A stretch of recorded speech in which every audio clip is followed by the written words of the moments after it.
Hello students. पिछले video में मैंने स्टूडेंट्स आपको एक न्यूमेरिकल सॉल्व करके दिखाया और स्टूडेंट्स उस न्यूमेरिकल की हेल्प से मैंने बहुत सारे आपको टिप्स दिए और सावधानियां बताई कि आपको एसी सर्किट के न्यूमेरिकल को फेजर अलजेब्रा से सॉल्व करने में कौन कौन सी सावधानियां आपको बरतनी हैं और कैसे आप क्वेश्चन को हैंडल करेंगे ताकि आपका प्रॉब्लम जो है वो आप सही सोल्यूशन दे सके, कोई गलती ना हो उसमें स्टूडेंट्स। तो यहाँ देखिए स्टूडेंट्स, यहाँ एक और क्वेश्चन मैंने एक लिया है और ये क्वेश्चन यूपीटीयू एग्जामिनेशन में बहुत बार पूछ चुका है और पता नहीं क्यों इस बार मुझे फील हो रहा है कि इस बार के भी सेमेस्टर एग्ज़ाम में हो सकता है आए। इसलिए इस क्वेश्चन को आप ध्यान से देखिएगा मैं कैसे सॉल्व कर रहा हूँ। तो पहले फिर से वही स्क्रीन को पॉज कीजिए आप और खुद से क्वेश्चन को पढ़िए और फील कीजिए। तो चलिए, अगर आपने पढ़ लिया है तो मैं आपको समझा रहा हूँ क्वेश्चन में क्या बोल रहा है स्टूडेंट्स। क्वेश्चन में बोल रहा है कि obtain the power factor of two branches parallel circuit. Question बोल रहा है कि आपको पावर फैक्टर ऑब्टेन करना है जो एक सर्किट है जिसमें दो ब्रांचें पैरेलल में लगी हुई हैं और जिसमें फर्स्ट ब्रांच का इम्पीडेंस दे रखा है 2 + 4j और सेकेंड ब्रांच का स्टूडेंट दे रखा है इम्पीडेंस 6 + j0। फिर इस क्वेश्चन का जो दूसरा पार्ट है, तो पहले चलिए पहला पार्ट करते हैं। तो पावर फैक्टर आपको निकालना है, तो याद होगा आपको पावर फैक्टर कैसे निकालते हैं। और मैं तो कहता हूँ कुछ भी दे, सारे फसाद की जड़ किस में होती है? जेड में होती है। आपको याद है ना पिछला वीडियो कि जेड में ही सारा इन्फॉर्मेशन जेड में ही छुपा होता है। और अगर हमें पावर फैक्टर निकालना है स्टूडेंट्स, तो आप एक बार सोच के देखिए कि पावर फैक्टर कैसे निकालोगे आप। cos फाई, और फाई कहाँ से मिलेगा? तो जेड के एंगल से। तो इस पूरे सर्किट का आप जेड निकालिए। तो चूँकि पैरेलल में है तो जेड कितना होगा? Z1 Z2 divided by Z1 + Z2।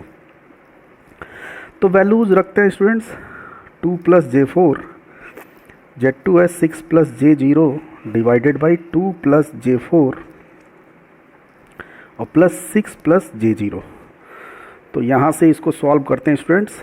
ये देखिए कैलकुलेटर, 2 + ब्रैकेट में रखना है सबको, 2 + 4i दिख रहा है ना आपको, यहाँ पे कर देता हूँ। 2 + 4i bracket close multiplied by bracket में 6 + 0 i0 करिए, 6 + i0 या 0 प्रेस करने की ज़रूरत नहीं है, डिवाइडेड बाई ये देखिए 8 + 4i हो जाएगा। तो 8 + 4i bracket close. Syntax error आया स्टूडेंट्स, इसका मतलब कहीं ब्रैकेट का हेर फेर हुआ है।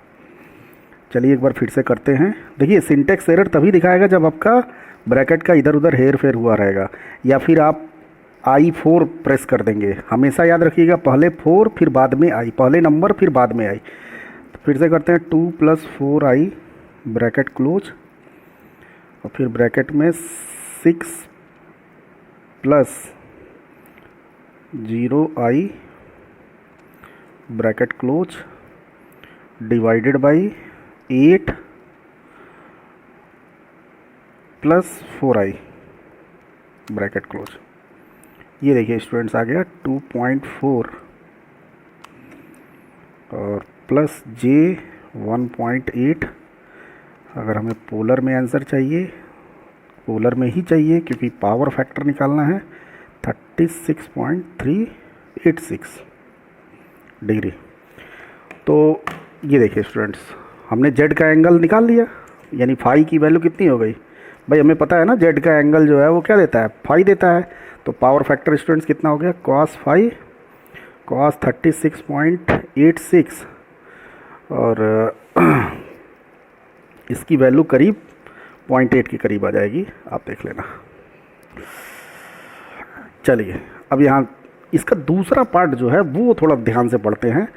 पहला पार्ट तो आपने कर लिया, दूसरे पार्ट में मेन जो है इसमें देखिए क्वेश्चन 10 मार्क्स का आया, कई बार आया एग्जाम में। तो आप कहोगे सर इसमें क्या बात है? तो यहाँ तक तो कोई प्रॉब्लम नहीं, इसका जो दूसरा पार्ट है वो थोड़ा सोचने वाला है और वो थोड़ा सा कैलकुलेशन वाला है। तो इसलिए ध्यान से दूसरे पार्ट को पढ़िए। बोल रहा है कि to what value must the 6 ohm register change to result in overall power factor 0.9 lagging. इस 6 ओम के रेजिस्टेंस को कितना चेंज कर दिया जाए कि पावर फैक्टर पूरे सर्किट का कितना हो जाए स्टूडेंट्स? 0.9 हो जाए। तो लेट Z2 बिकम्स, भाई Z2 को हमने मान लिया इतना हो गया, Z2 equal to R plus J0। Reactance को हमें छेड़ना नहीं है, हमने मान लिया कि Z2 जो है इतना हो गया, R प्लस हमने मान लिया कि जो 6 ओम है उसकी वैल्यू चेंज होके R हो गई। तो R की, यही R की वैल्यू निकालनी है ताकि पावर फैक्टर कितना आ जाए, 0.9 आ जाए। तो स्टूडेंट्स करते हैं, अब पावर फैक्टर 0.9 आ जाए, मतलब आपको ये जो दूसरा पार्ट है क्वेश्चन में, उसमें पावर फैक्टर दे रखा है और आपसे R की वैल्यू पूछ रहा है। पिछले क्वेश्चन में क्या था, आपको R की वैल्यू दिया रहा था, पावर फैक्टर पूछ रहा था। इस बार उल्टा है, पावर फैक्टर दिया है और R की वैल्यू आपसे पूछ रहा है। तो पावर फैक्टर दे रखा है, मीन्स cos फाई दे रखा है, तो आप तो सबसे पहले तो Z निकालो आप, Z equal to Z1 Z2 divided by Z1 plus Z2। तो Z1 स्टूडेंट्स है 2 plus J4 multiplied by R plus J0, और इसको जब आप ऐड करोगे तो मैं डायरेक्ट लिख दे रहा हूँ 2 प्लस R प्लस J4। अब ये देखिए, आप इसको कैलकुलेटर से इसका फाई आप नहीं निकाल पाओगे, क्योंकि स्टूडेंट्स यहाँ पे देखिए वेरिएबल आ गया। तो मैंने आपको बताया भी था कि कभी कभी आप फंस जाओगे, कैलकुलेटर आपका साथ नहीं देगा, तो बेसिक कॉन्सेप्ट यूज करेंगे। तो स्टूडेंट्स आप कैसे फाई निकालोगे, सपोज ये कोई कॉम्प्लेक्स नंबर है, इसका फाई आप कैसे निकालोगे। तो किसी भी कॉम्प्लेक्स नंबर का फाई कैसे निकालते थे स्टूडेंट्स, याद है ना बेसिक रूल। सबसे पहले तो वो complex number a plus i b के फॉर्म में होना चाहिए। तो इसका जो फाई होगा वो ऐसे निकालेंगे, 10 phi equal to imaginary part upon real part. अरे ये याद है ना बेसिक, जब मैं बताया था कॉम्प्लेक्स नंबर का। तो स्टूडेंट सबसे पहले तो इस पूरे z को a प्लस आई बी या a प्लस जे बी के फॉर्म में लिखना पड़ेगा। मीन्स हमको सबसे पहले इसका रियल पार्ट और इमेजिनरी पार्ट निकालना पड़ेगा, तभी आप ये फार्मूला लगा सकते हो। तो मेन इसमें जो दिमाग लगाना है वो यही दिमाग लगाना है कि a प्लस आई बी के फॉर्म में इसको लिखना है, a प्लस जे बी के फॉर्म में लिखना है स्टूडेंट्स। तो ये देखिए, ये गणित का क्वेश्चन है, तो करते हैं। तो कैसे करते थे याद है ना आपको, मैंने बताया था आपको कि इसके कंजुगेट का ऊपर नीचे आप मल्टीप्लाई कर दो। तो पहले तो इसका आर का भाई आर का सबसे पहले मल्टीप्लाई कर दो, 0 का मल्टीप्लाई करोगे तो 0 आएगा, तो ये आ जाएगा 2r प्लस J4r। अब इतने का मल्टीप्लाई आपको करना है। तो आप एक काम करो,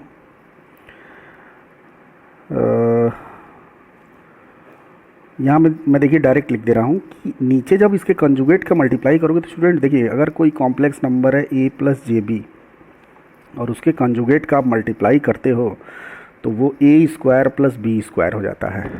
ये आपको याद होगा, आप करके देख लेना भाई, a square minus b square, और माइनस बी स्क्वायर में माइनस जे स्क्वायर आएगा, तो माइनस जे स्क्वायर की वैल्यू माइनस होगी, तो माइनस और माइनस क्या हो जाएगा स्टूडेंट्स, प्लस हो जाएगा। तो यहाँ मैं देखिए डायरेक्ट लिखने जा रहा हूँ 2 प्लस आर। चलिए पहले मैं लिख देता हूँ वरना कुछ लोग कंफ्यूज हो जाएंगे। इसका conjugate 2 plus are minus J4, और यहाँ भी 2 प्लस आर माइनस J4। तो स्टूडेंट्स आप बारी बारी मल्टीप्लाई कीजिए, पहले तो इसका मल्टीप्लाई आप मल्टीप्लाई करिए आप 2r का इन दोनों में, तो ये कितना हो जाएगा 2 प्लस आर इंटू 2r, और फिर इसमें आप मल्टीप्लाई करोगे तो माइनस J8r, फिर इसका इसमें मल्टीप्लाई करो तो प्लस J4r ब्रैकेट में 2 प्लस आर, फिर प्लस J का मल्टीप्लाई करोगे तो देखिए माइनस इंटू प्लस माइनस और J स्क्वायर, तो J स्क्वायर माइनस 1, तो माइनस और माइनस प्लस हो जाएगा, और ये स्टूडेंट्स हो जाएगा 4 इंटू 4 16r, और डिवाइडेड बाई नीचे कितना हो जाएगा स्टूडेंट्स 2 प्लस आर का होल स्क्वायर, भाई a square plus b square हो जाएगा ना, तो a की वैल्यू इतना और b की वैल्यू इतना, तो 16 हो जाएगा। तो ये एक बार खुद आप मल्टीप्लाई करके देख लेना, अगर आपको नहीं समझ में आया कुछ करना नहीं है, बारी बारी से सब में मल्टीप्लाई करना है। अब यहाँ से देखिए स्टूडेंट्स रियल पार्ट और इमेजिनरी पार्ट को छाटिए। तो यहाँ पे देखिए, तो ये देखिए मल्टीप्लाई कीजिए, तो ये देखिए 4r प्लस 2r का स्क्वायर, और यहाँ पे माइनस J8r, थोड़ा इसको और इजी कर लीजिए, और प्लस J8r देखिए ना, और इसको मल्टीप्लाई करोगे तो आप 4r स्क्वायर J भाई जे भी रहेगा ना, और plus 16r divided by 2 plus are का होल स्क्वायर प्लस 16। तो यहाँ देखिए कुछ कट पिट रहा है, हाँ ये देखिए ये इसको कट करेगा। और स्टूडेंट्स यहाँ पे देखिए ये जो वैल्यू है ये 4r और 16r 20r, तो ये स्टूडेंट्स हो जाएगा 20r प्लस 2r का स्क्वायर। और यहाँ से इमेजिनरी पार्ट में सिर्फ ये बचेगा जे 4r स्क्वायर और डिवाइडेड बाई 2 प्लस आर का होल स्क्वायर प्लस 16। तो यहाँ पर देखिए स्टूडेंट्स इसको थोड़ा और मैं a प्लस आई बी के फॉर्म में लिखता हूँ। ये कितना हो जाएगा 20r प्लस 2r का square divided by 2 plus are का whole square plus 16 plus J 4r square 2 plus are का होल स्क्वायर प्लस 16। तो आई होप दैट स्टूडेंट्स ये कैलकुलेशन आपको समझ में आया होगा। आप खुद से करिएगा तो ज़्यादा फील आएगा। अब यहाँ पे देखिए a की वैल्यू ये रियल पार्ट आ गया और b मीन्स इमेजिनरी पार्ट ये आ गया। तो भाई tan phi इक्वल टू हमने पढ़ा है, भाई हमने पढ़ रखा है कि tan phi equal to imaginary part divided by real part, ये हमने पढ़ रखा है ऑलरेडी। तो इमेजिनरी पार्ट कितना है स्टूडेंट्स, ये देखिए। तो देखिए यहाँ मैं थोड़ा सा आपको डायरेक्ट कैलकुलेशन यहीं पे कर दे रहा हूँ, डायरेक्ट वहाँ वैल्यू लिख दूंगा। इमेजिनरी पार्ट अपन रियल पार्ट करोगे तो देखो दोनों का डिनोमिनेटर सेम है, तो डिनोमिनेटर कट जाएगा तो आ जाएगा कितना 4r स्क्वायर डिवाइडेड बाई इतना। तो यहाँ मैं डायरेक्ट लिख दे रहा हूँ students 4r square divided by 20r plus 2r का स्क्वायर, 20r प्लस 2r का स्क्वायर। ये देखिए ये इतना आ गया। और tan phi इक्वल टू कितना हो जाएगा, तो cos phi गिवन है, यहाँ मैं लिख दे रहा हूँ cos phi की वैल्यू 0.9 गिवन है। ये भाई यही तो दे रखा है कि पावर फैक्टर 0.9 हो जाए।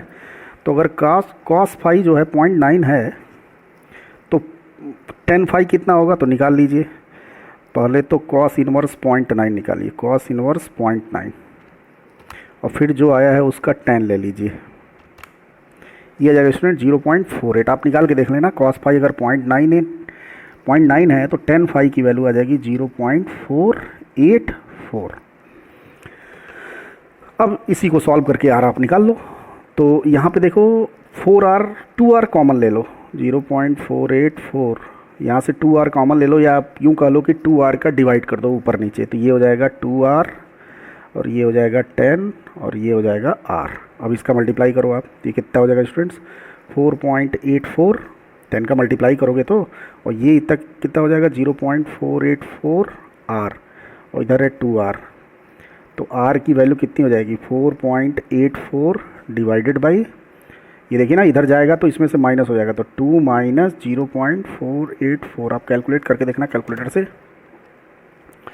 तो ये स्टूडेंट्स आ जाएगी इसकी वैल्यू 4 डिवाइडेड बाई ब्रैकेट में 2 माइनस 0.484 ब्रैकेट क्लोज 2.63 64 कर लीजिए, इतना ओम आ जाएगा। तो रेजिस्टेंस की वैल्यू 2.64 अगर कर दो तो पावर फैक्टर 0.9 हो जाएगा।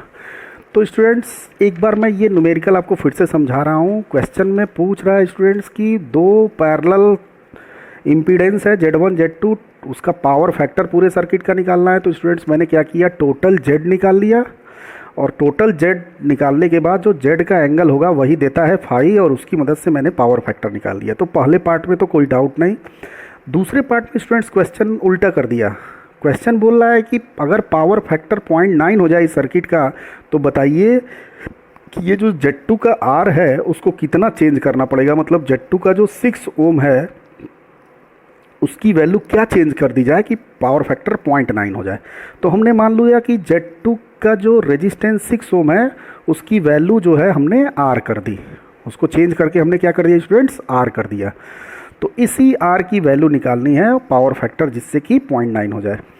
तो फिर से यही दोनों इम्पीडेंस पैरेलल है, तो मैंने पैरेलल में Z1 Z2 को कर दिया, तो ये आ गया स्टूडेंट्स। अब यहाँ पे स्टूडेंट्स क्वेश्चन में पावर फैक्टर आपको गिवन है और R निकालना है। तो भाई पावर फैक्टर गिवन है तो आपको Z का एंगल निकालना पड़ेगा। तो अब कैसे निकालोगे एंगल, अब तो पोलर फॉर्म और रेक्टेंगुलर फॉर्म वाला कॉन्सेप्ट तो फेल हो गया आपका, क्योंकि इसका तो आप कर दोगे बट इसको आप कैसे करोगे, इसका पोलर फॉर्म आप कैसे करोगे, आपका कैलकुलेटर देगा ही नहीं। तो हमारी मजबूरी है कि हम अपने बेसिक रूल पे जाएं। तो बेसिक रूल क्या कहता है कि किसी भी कॉम्प्लेक्स नंबर का जो आर्गुमेंट होता है उसको हम निकालते हैं tan phi equal to imaginary part upon real part से। तो स्टूडेंट्स ये जो कॉम्प्लेक्स नंबर है हमारे पास ये थोड़ा कॉम्प्लिकेटेड है। सबसे पहले मैं इस कॉम्प्लेक्स नंबर को ऐसे रेक्टेंगुलर फॉर्म में लिखा, a प्लस आई बी के फॉर्म में लिखा। तो वो कैसे लिखा स्टूडेंट्स? तो हमें पता है कि भाई इस तरह का अभी कोई नंबर है a प्लस आई बी के फॉर्म में दिया हो और नीचे कोई कॉम्प्लेक्स नंबर मौजूद होता है, तो जो डिनोमिनेटर में कॉम्प्लेक्स नंबर मौजूद होता है उसके कंजुगेट का ऊपर नीचे हम मल्टीप्लाई कर देते हैं। तो 2 प्लस आर प्लस जे 4 का कॉम्प्लेक्स कंजुगेट क्या होगा? यहाँ पे जो इमेजिनरी पार्ट है वहाँ पे आप माइनस लगा देना, ये मैं ऑलरेडी बता चुका हूँ आपको। तो मैंने इसके कंजुगेट का ऊपर नीचे मल्टीप्लाई कर दिया। तो जब आप मल्टीप्लाई करोगे तो ऊपर ऊपर अलग मल्टीप्लाई कर दिया, इसका इन दोनों में, फिर इसका इन दोनों में कर दिया मल्टीप्लाई। और नीचे स्टूडेंट्स यहाँ देखिए मैंने एक कॉन्सेप्ट बताया, ए प्लस जे बी, ए माइनस जे बी, किसी भी नंबर का उसके कंजुगेट में मल्टीप्लाई करोगे तो ए स्क्वायर प्लस बी स्क्वायर आता है, ये आपको पता होगा। तो उसी कॉन्सेप्ट से मैंने डिनोमिनेटर को डायरेक्ट ऐसे लिख दिया है। अब फिर ऊपर थोड़ा मैंने सॉल्व वॉल्व कर दिया, ये मल्टीप्लाई कर दिया और कुछ वैल्यूज़ जो है वो कैंसिल आउट हो गई, एक दूसरे को कैंसिल कर दिया उसने। फिर ये आ गया, देखिए रियल पार्ट इतना आ गया, इमेजिनरी पार्ट इतना आ गया। फिर इस डिनोमिनेटर का अलग अलग मैंने डिवीजन किया, तो ये देखिए रियल पार्ट अलग छट गया और इमेजिनरी पार्ट अलग छट गया। तब यहाँ से मैं tan phi equal to imaginary part upon real part करके निकाल लिया। तो tan phi equal to imaginary part upon real part जब आप करोगे तो दिस डिवाइडेड बाई दिस, तो दोनों का डिनोमिनेटर सेम है। तो डायरेक्ट मैंने लिख दिया tan phi equal to 4r square divided by 20r plus 2r का स्क्वायर। और पावर फैक्टर हमें गिवन है cos phi इक्वल टू 0.9, तो कैलकुलेटर की मदद से cos phi 0.9 है तो tan phi निकाल लिया। तो tan phi आ गया 0.484 और यहाँ पे ये इक्वेशन हमें मिल गया और इस इक्वेशन से मैंने क्रॉस मल्टीप्लिकेशन वगैरह करके r की वैल्यू फाइंड आउट कर ली 2.64।